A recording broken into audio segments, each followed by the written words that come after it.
సృష్టి ఫెర్టిలిటీ అక్రమాల కేసులో విచారణ కొనసాగుతుంది.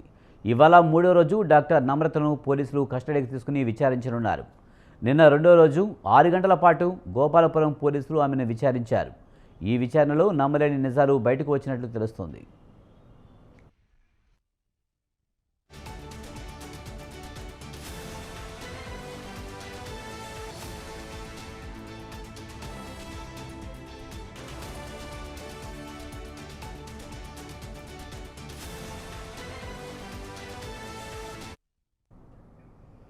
తెలుగు రాష్ట్రాల్లో మాత్రమే కాకుండా మరో 4 రాష్ట్రాల్లో డాక్టర్ నమ్రతకు భారీ నెట్వర్క్ ఉన్నట్లు పోలీసులు చెబుతున్నారు. ఆయా రాష్ట్రాల్లో కూడా మహిళలే నమ్రతకు ఏజెంట్లుగా ఉన్నారని వివరించారు. జిల్లాల్లో ఐవీఎఫ్ కోసం ఫ్రీ క్యాంపులు నిర్వహించారని అన్నారు. క్యాంపులకు వచ్చిన దంపతులకు ఐవీఎఫ్ ద్వారా పిల్లలు కలుగుతారంటూ డాక్టర్ నమ్రత నమ్మబలికారని తెలిపారు. అనంతరం తన వద్దకు వచ్చిన దంపతులను ఐవీఎఫ్ బదులు సరోగసీకి రిఫర్ చేసేవారని చెప్పారు.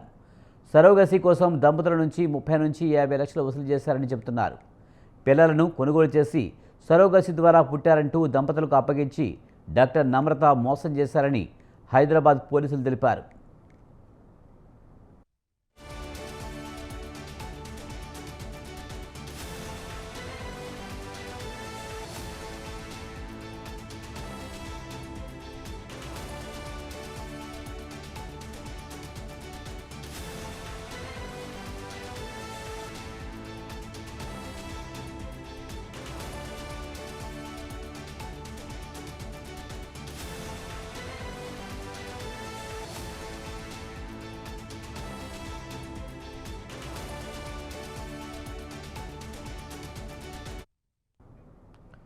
సృష్టి టెస్ట్ బేబీ సెంటర్ కేసులో నిన్న మరో 3 అరెస్ట్ అయ్యారు.